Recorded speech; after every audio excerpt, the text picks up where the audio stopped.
बिस्मिल्लाहिर्रहमानिर्रहीम। रसूलुल्लाह सल्लम के इरशाद गिरामी है, मम बना लिल्लाहि मस्जिदन बनल्लाहु लहु बैतन फिल जन्ना, कि जो अल्लाह तबारक व तआला का घर दुनिया के अंदर बनाता है, अल्लाह जन्नत में उसका घर बनाता है।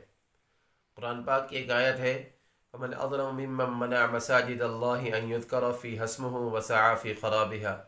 उस शख्स से बड़ा जालिम कौन होगा कि जो अल्लाह तबारक व तआला के घरों के अंदर आने से मना करे और उनको वैरान करने की कोशिश करता हो। इस आयत के पढ़ने का मकसद और इस हदीस के पढ़ने का मकसद यही है कि मुसलमानों का ताल्लुक़ जो मसाजिद के साथ है वो हर शख्स बखूबी जानता है, और मुसलमानों को मसाजिद के साथ मोहब्बत करनी चाहिए। मसाजिद के साथ मोहब्बत ये हमारे ईमान के लिए ज़रूरी है। इसलिए एक हदीस पाक के अंदर आता है, रसूलुल्लाह सल्लल्लाहु अलैहि वसल्लम ने इरशाद फरमाया, अहब्बुल बिलादि इलल्लाहि मसाजिदुहा, औ कमा क़ाल, कि अल्लाह तबारक व तआला के नज़दीक शहर की महबूब तरीन जगह जो हैं वो शहर की मस्जिदें होती हैं। यानी जिस जगह पर मस्जिद बन जाती है वो अल्लाह तबारक व तआला को सबसे महबूब तरीन जगह होती है। तो जिस जगह को अल्लाह सेलेक्ट करता है, अल्लाह पसंद करता है, उसी जगह पर मस्जिद बनती है। मेरे और आपके बस के अंदर नहीं होता कि हम मस्जिद बना लें। तो वो खुश नसीब लोग हैं कि जिनकी ज़मीनों के ऊपर मस्जिदें बन जाती हैं।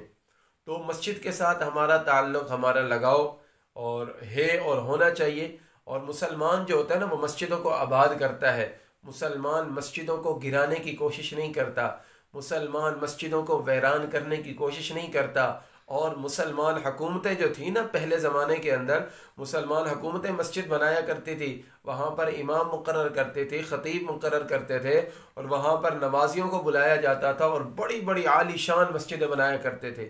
और उसकी एक निशानी जामे कुर्तबा जो आज भी मौजूद है, जो कुर्तबा है वो आज भी मौजूद है कि कितनी आलीशान बनाई गई। कई 100 साल गुजर चुके हैं लेकिन आज भी वो इतनी अजीम शान इमारत है। तो मुसलमान हुकूमतों की, मुसलमान हाकिमों की ये पहचान हुआ करती थी कि वो मस्जिदों को बनाते थे।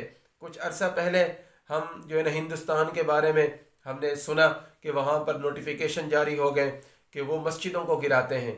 तो बड़ा दुख होता था, लेकिन साथ साथ ये भी होता था कि यार वो तो गैर मुस्लिमों की हुकूमत है वहाँ पर, अब उनके लिए मस्जिद कौन सी अहमियत की हामिल है। लेकिन दिल को तकलीफ़ होती थी। अपनी तकलीफ़ का जो है इजहार हमने कई मरतबा किया था। लेकिन अब वतन अजीज़ के अंदर, वतन अजीज़ के अंदर कभी मसाजिद की बेहरमती की जाती है।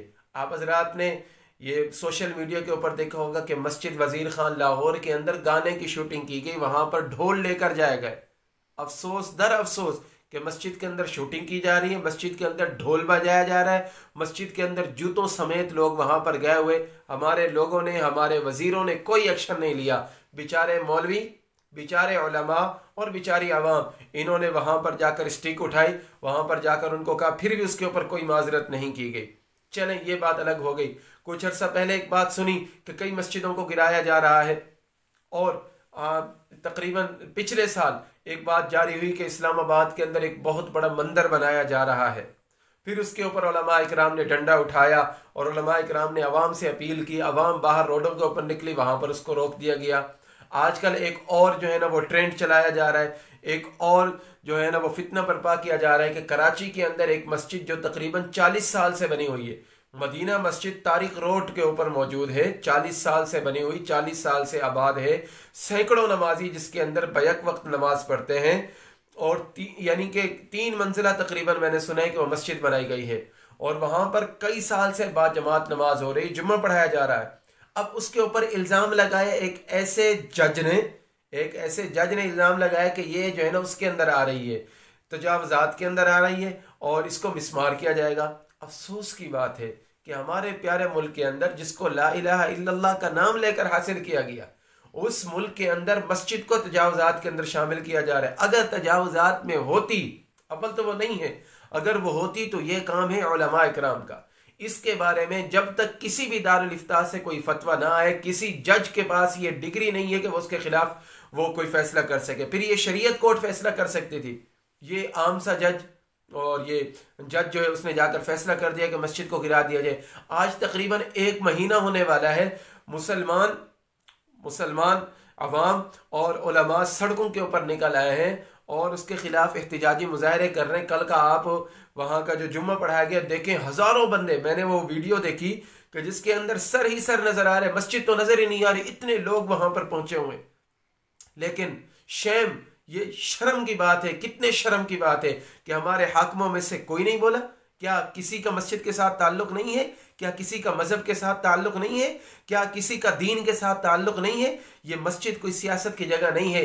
अरे भाई, यहां पर तो पीटीआई वाले को भी तड़पना चाहिए, यहां पर पीएमएलएन वाले को भी तड़पना चाहिए, यहां पर पीपी वाले को भी तड़पना चाहिए। ये सियासत की जगह नहीं होती है, ये तो इबादत की जगह होती है, ये इबादत की जगह होती है। इसके अंदर ये सिर्फ मुसलमान होने का हमारे साथ, इसके साथ ताल्लुक है। तो जो मुसलमान होगा उसका दिल मस्जिद के लिए तड़पेगा। फिर जब वहां मस्जिद वालों से पूछा गया, जो कमेटी के सदर साहब हैं उनसे पूछा गया, उन्होंने सारे कागजात दिखाए। मुझे अगर मिल गए कहीं से वो दस्तावेज मिली तो इंशाल्लाह मैं वीडियो के अंदर लगा दूंगा।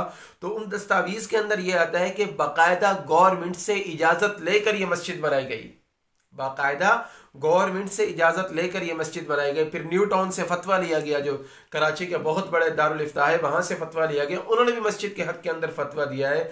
लेकिन इसके बावजूद हमारे हुक्मरानों के कानों पर जूं तक नहीं रेंगती है। मैं कराची से दूर बैठा हुआ हूं, मैं होता तो वहां पर पहुंचता। तो जो मेरे कराची के दोस्त हैं, कराची के व्यूअर्स हैं, कराची के भाई हैं, मेरी उनसे गुजारिश है कि आप मस्जिद के हक में वहां पर पहुंचे, जो तारिक रोड के करीब करीब है, कराची के अंदर है। वो कोशिश करें कि रोजाना एक नमाज वहां पर जाकर पढ़ें, और जुम्मा तो लाजमन मदीना मस्जिद तारिक रोड के ऊपर जाकर पढ़ें। और वहां पर जिस तरीके से हो सकता है इस ज्यादती को रोकने की कोशिश करें। अगर हमारे मुल्क के अंदर मस्जिदें गिराई जाने लगी और हम इसको ना रोक सके तो हमारे रहने का फायदा क्या हुआ? पाकिस्तान को इस्लाम के नाम पर हासिल किया गया, और इस मुल्क के अंदर इस्लाम के नाम पर हासिल किए हुए मुल्क के अंदर, कलीमे के नाम पर हासिल किए हुए मुल्क के अंदर मसाजिद महफूज ना हो, मदारिस महफूज ना हो, तो फिर हमारे हुक्मरान, हमें क्या फायदा है ऐसे मुल्क के अंदर रहने का? तो मेरा प्यारा मुल्क, मेरी प्यारे आवाम, मेरे प्यारे दोस्तों, अपने आप को मसाजिद के दिफा के लिए आगे निकालें, सफ़े अव्वल के अंदर किरदार अदा करें। मेरे जिम्मे इतना था कि मैं आप तक बात पहुंचा सकता था, और मुझसे जितना हो सका मैं इस ज्यादती को रोकने की कोशिश करूंगा।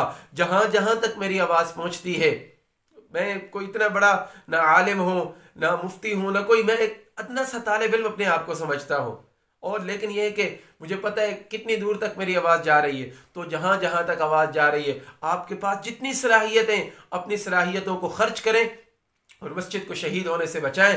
इस इंशाअल्लाह क़यामत के दिन शायद यही नेकी हमारे लिए बायस निजात बन जाए। अल्लाह रब्बुल इज़्ज़त से दुआ है, अल्लाह तबारक व तआला अमल की तौफीक अता फरमाए। व आखिर दावाना अनिल हम्दुलिल्लाहि रब्बिल आलमीन।